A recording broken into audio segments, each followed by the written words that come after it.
Capítulo 7. Estados emocionales.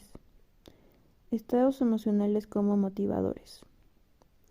A continuación presentaremos algunos estados emocionales como miedo, culpa, vergüenza, diversión y esperanza.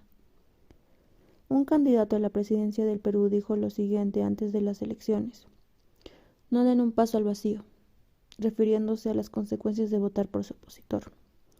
Esta frase pretendía inspirar miedo a los votantes para motivarlos a votar por él en las elecciones. Si no lo hacemos el cambio, vamos a quebrar. Esa es la típica frase utilizada por empresarios que desean hacer un cambio en la empresa y quieren motivar a la gente que teme a la transición.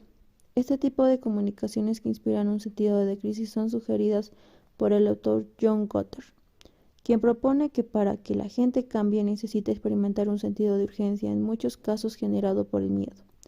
Gottard propone que si no existe una crisis en la empresa, el empresario debe crearla para instalar ese sentido de urgencia. El miedo. El miedo se genera cuando una persona percibe una situación como potencialmente peligrosa y amenazante. Estos peligros y amenazas percibidos pueden ser psicológicos o físicos.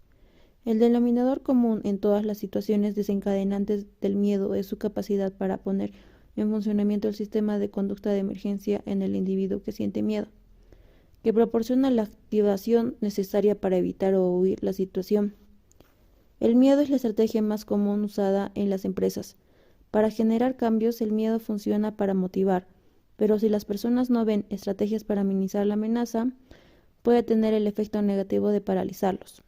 Por otro lado, el miedo es una emoción desagradable y tiene el efecto de concentrar nuestra atención y hacer que nuestra mente converja. El miedo va en contra de la creatividad. Usar el miedo como un motivador inicial puede tener sentido, pero si lo recordamos constantemente, vamos a generar un entorno que no estimula la innovación. Estas son frases típicas de un jefe que usa el miedo como principal estrategia. Si no alcanzamos las metas, mejor será que vayan buscando trabajo. Si no alcanzamos los objetivos, no sé qué va a pasar. Si no mostramos mayor productividad, van a reducir el personal. El miedo es una emoción que nos hace sentir controlados por una amenaza que vamos a tratar de evitar. Es imposible sentirse motivado intrínsecamente si sentimos miedo. A pesar de sus costos, el miedo es muy usado, por ejemplo, en la publicidad. Un caso es la campaña para dejar de fumar. Al comienzo las campañas mostraban fotografías terribles de personas que les habían amputado los dedos por fumar, otros que respiraban por un orificio porque no tenían laringe, y otros ya fallecidos con el pulmón podrido de un fumador. El miedo, como toda emoción, tiene una duración corta. Instalar estados emocionales en las personas es útil cuando necesitamos que las personas actúen en las siguientes horas. Pero los estados emocionales no son motivadores de largo plazo, y los efectos de los estados emocionales negativos son en general perjudiciales. Ya hemos visto los efectos cuando hablamos del castigo. Muchas veces el miedo va asociado con el temor al castigo.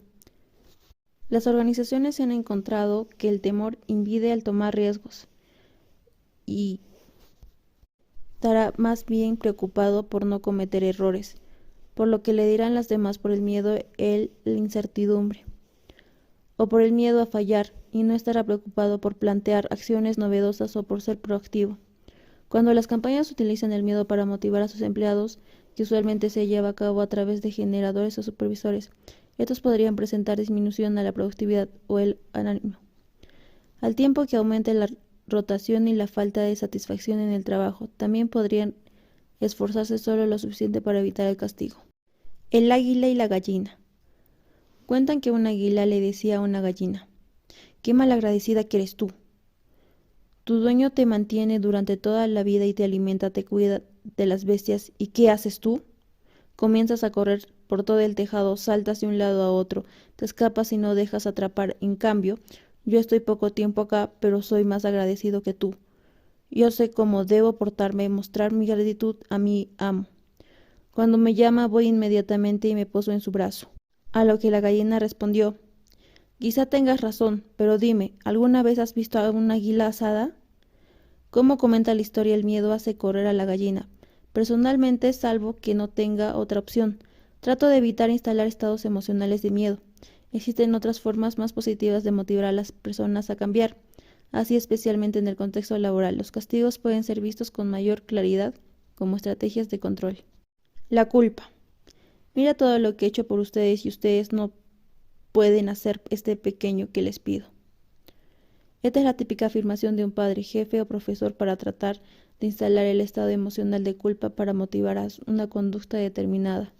Muchos ejecutivos cargan el peso de la culpa a diario, en sus oficinas como muestra la culpa o la vergüenza surgen cuando sentimos que hemos fallado en algún sentido. Por un lado, la vergüenza es una emoción que surge de la desaprobación de los demás cuando sentimos que no hemos alcanzado ciertos estándares. La culpa es más bien una emoción privada que surge de la propia desaprobación cuando sentimos que hemos transgredido ciertas normas o reglas. Al igual que el miedo, la culpa tiene un efecto controlador en las personas. Uno siente que debe hacer algo que posiblemente no quiera hacer solo para no sentir desaprobado por otros. La culpa es sin duda un motivador muy usado en las campañas promocionales de las entidades sin fines de lucro. Por ejemplo, es típica ver que ciertas entidades dedicadas a buscar seguridad alimentaria, tratando de conseguir donaciones, colocan fotografías tristes de personas desnutridas. Al ver esta fotografía, inconscientemente sentimos la culpa que nosotros estamos mejor y no estamos haciendo nada al respecto. Algo similar ocurre con las campañas de discapacitados. Hemos visto que cuando la motivación se basa en vergüenza o en culpa, motivación introyectada, los resultados no son óptimos. La motivación no es buena calidad. Hay negocios que se basan en la culpa, como el negocio funerario. Finalmente, lo que se compra en un negocio funerario es un ataúd que se entierra para siempre y solo se ve por unas horas. Además, la persona que está dentro ha fallecido y no siente ninguna comodidad. Sin embargo, es típico encontrar vendedores que le dicen a los deudos: si su padre o madre se merece lo mejor, motivados por la culpa, compran ataúdes más caros. En una empresa bancaria, el gerente del banco hizo oír a sus ejecutivos en su reunión mensual una llamada de queja de uno de sus clientes. El cliente se quejaba de la atención del banco en una agencia, pero las cuales de la queja tenían que ver con los procesos internos y que el banco era muy lento para cambiar. La queja era desastrosa y generaba vergüenza y culpa. El banco usó esta estrategia para motivar a la gente a darle importancia a la mejora de procesos. La entrenadora de vóley de Perú, Natalia Málaga, es famosa por sus discursos coléricos y algo agresivos que da a sus jugadores. Para mí, Natalia Málaga es una experta en la motivación por la culpa y la vergüenza. Cuando uno ve las paradas en el partido que la entrenadora hace para conversar con sus jugadoras, les mete vergüenza y culpa para motivarlas a que den más en el partido. A Natalia le ha funcionado bastante bien su estrategia. Sin duda, la culpa es un motivador y funciona porque solo requiere que mantengan la motivación por unas pocas horas. Sin embargo, ¿qué pasa en el largo plazo? ¿Qué pasa con cómo se sienten las personas? Ahora, si yo fuera jugador de vóley, dejaría la selección. Al igual que el miedo, en mis consultorios trato de evitar la culpa porque en una emoción muy desagradable y que limita la autonomía de las personas, existen otras emociones desagradables que también motivan, como el asco o la rabia. Emociones agradables. Si nos esforzamos, vamos a ser el mejor equipo que ha existido. No pensemos en nosotros mismos, pensemos en nuestros clientes, en cómo hacemos la diferencia en sus vidas. En ambos casos se trata de instalar emociones positivas, la primera relacionada con el orgullo y la segunda relacionada con la esperanza. Las emociones agradables también motivan, pero a diferencia de las desagradables, tienen una serie de beneficios. En primer lugar, amplían nuestra capacidad de ver el todo, nos dan perspectiva. En segundo lugar, nos dan fuerza y nos preparan para enfrentar futuras situaciones difíciles. Las emociones positivas nos hacen sentir menos controlados y aumentan nuestra creatividad y el aprendizaje. La emoción positiva también es usada en los comerciales a través del humor. Lo que han encontrado los anunciantes es que los comercios creativos con humor los distinguen mejor al resto. Son más recordados y generan una actitud positiva hacia el producto. En un estudio en una biblioteca, a un grupo de alumnos se les hizo ver una caricatura graciosa para generar risas. Al otro grupo no se le mostró esta caricatura. A ambos grupos se les pidió un pedazo de papel. El grupo que vio la caricatura graciosa tuvo más dispuestos a entregar el pedazo de papel. Es decir, cuando estamos en un estado emocional agradable es más fácil motivarnos hacia una conducta determinada. Puede que nos quiten la vida, pero jamás la libertad. ¿Quién dijo estas palabras? Lo más probable es que la mayoría de los lectores las recuerde. Son las palabras que utiliza William Wallace en la película de Braveheart o Corazón Valiente para motivar a su limitado ejército a luchar contra el gran ejército inglés. En este caso, Wallace logra instalar un estado emocional agradable de esperanza en su gente que lo motiva a dar todo, para así vencer un ejército que parecía invencible. Los discursos que instalan estados emocionales positivos son una excelente estrategia cuando queremos que las personas se motiven a dar toda su energía en el muy corto plazo. Son los discursos que dan los entrenadores a sus equipos antes de entrar a la cancha, o las palabras del gerente de ventas para motivar a sus vendedores a lograr su presupuesto. En la metodología del diálogo apreciado, una metodología de cambio, lo primero que se les pide a los participantes es que compartan alguna historia de éxito en sus mensajes. Luego se comparten las historias de éxito de forma abierta y se toma nota de todo lo positivo que tiene la organización. Luego, en ese estado tan positivo, se sueña con la visión y se trazan trayectos de mejora para alcanzarla. El motivador principal es un estado emocional positivo. El diálogo apreciativo es una estrategia de cambio totalmente opuesta a la estrategia de sentido de urgencia y miedo propuesta por Kotter. No tomando prestada la ira. Cuentan que había un hombre que tenía bruscos ataques de ira que estaban afectando a su familia. El hombre fue a buscar al maestro y le pidió consejo. Maestro, ¿cómo hago para dejar de tener ataques de ira? Muéstrame tu ira ahora, le dijo el maestro. No puedo, porque ha desaparecido, le dijo el hombre.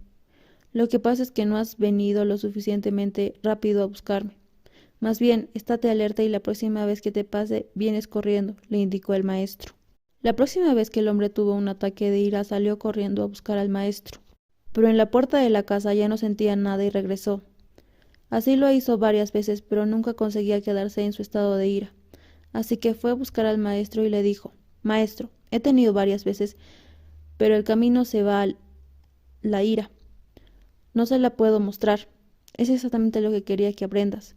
Que la ira no es tuya, solo te toma y te deja rápidamente. La próxima vez que quieras tomar tu mente, no la dejes entrar. Como muestra la historia, los estados emocionales tienen corta duración. Los estados emocionales agradables motivan pero no reemplazan a una estrategia de motivación intrínseca.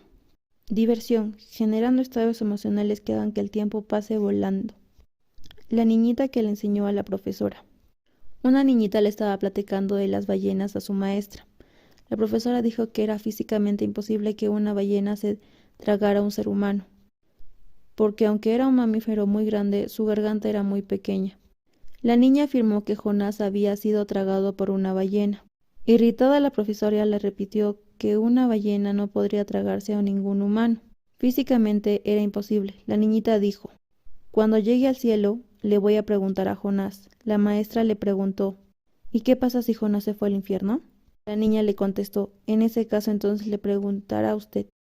El chiste, el humor, la diversión son parte de nuestra vida. Sin embargo, para muchos la diversión y el trabajo son vistas como si fueran dos palabras opuestas de un continuo. Cuando en mis talleres les pido a los participantes que digan qué palabras están relacionadas con la palabra trabajo, las respuestas más frecuentes son las siguientes: obligación, responsabilidad, sueldo, aburrimiento, estrés, flojera, deber. Hasta ahora nunca han dicho la palabra diversión. Es como si fueran palabras contrarias. Asocian el trabajo con algo serio, más controlador, como algo que deben hacer. Pero los seres humanos necesitamos relajarnos, pasarla bien, divertirnos. Hoy en día el trabajo trae mucho estrés y la diversión es una forma de contrarrestar el estrés y de llenar la positividad en el ambiente laboral. En una investigación se encontró que el divertirse y tener sentido del humor en un trabajo no solo reduce el estrés, sino que además acerca a las personas, mejora la comunicación y la productividad. Graves y colaboradores 2012. Realizaron un estudio con 346 gerentes, entre 28 y 69 años de edad, en el que evaluaron su motivación y su rendimiento en el trabajo, mediante una evaluación de 360 grados. Los gerentes que reportaron disfrutar más su trabajo, es decir, aquellos que reportaron que su trabajo era interesante, placentero y como consecuencia divertido, obtuvieron mayores niveles de rendimiento. En lugar de ser dos palabras opuestas de un continuo, la diversión y el trabajo son conceptos complementarios. En el capítulo del motivador de competencia, comentamos que cuando las personas entran a la franja de flujo óptimo o flow, es decir, cuando tienen un reto a la altura de sus talentos, se divierten y se realizan, uno puede conseguir que las personas se divirtieran cuando estén en la franja de flujo óptimo o flow. Pero estar en flow todo el tiempo es difícil y a veces las personas por necesidad no trabajan en actividades relacionadas con sus talentos. Por eso existen otras estrategias que hacen que el trabajador sea más divertido y que ayude a instalar estados emocionales agradables. Sin embargo, las estrategias de diversión en el trabajo son muy pocas usadas. En un estudio con 286 empleados, la campaña Merced encontró que solo el 8% de los empleados incorporaba estrategias de diversión en el trabajo. Lo interesante es que el 97% de los presidentes de las campañas recuerdan que el humor es importante para los negocios. A continuación, comento algunas estrategias para generar diversión y se aplican en diferentes compañías. Usar disfraces cuando las personas no lo esperaban en algún evento de la empresa. Por ejemplo, una empresa le pone nombre a su plan anual y lo cambia todos los años. El día de la presentación del plan, la alta gerencia viene disfrazada del tema del plan. Un año fue el plan gladiador y todos llegaron disfrazados de gladiadores. Crear días divertidos para que las personas acudan vestidos de una forma peculiar. Por ejemplo, algunas empresas en ciertos departamentos usan el día del pijama y todos llegan en pijama a trabajar. Usar juegos para crear un ambiente más lúdico en el trabajo. O por ejemplo, en una empresa colocaron una campana en el área de ventas. Cuando el vendedor lograba hacer una venta importante, tocaba la campana. O en una empresa a la mediodía se hizo una carrera de sillones de oficina, donde concursaban representantes de las diferentes áreas. Un gerente de un área de una empresa coloca todas las semanas en una caricatura y deja que las personas del área lo coloquen la leyenda. Al final de la semana se premia lo más gracioso. En una empresa los empleados traen sus fotos de niños y lo colocan en un panel. El resto debe adivinar quién es quién. Decorar la oficina de forma lúdica. Muchas empresas usan globos de colores, por ejemplo. Estas estrategias son solo algunos ejemplos de lo que hacen las empresas para atraer más diversión y generar estados emocionales agradables. La estrategia más importante es la conducta del jefe. Cuando el jefe tiene sentido del humor, sabe reírse de sí mismo, fomenta y reconoce como positivo el humor. En la oficina se genera un estado emocional que favorece a todos. Pero si nuestro jefe no ayuda, siempre nosotros podemos traer diversión a nuestro trabajo. Como por ejemplo, el caso que da una persona que trabajaba en la línea de producción de una fábrica en papas fritas. Su función era remover aquellas papas que no tenían la forma estandarizada. Ese trabajo parece muy repetitivo y aburrido, pero esta persona para divertirse creó el juego de encontrar papas fritas de formas de personajes famosos de cine y televisión y coleccionarlas. Por ejemplo, tenía la papa de Marilyn Monroe, entre otras.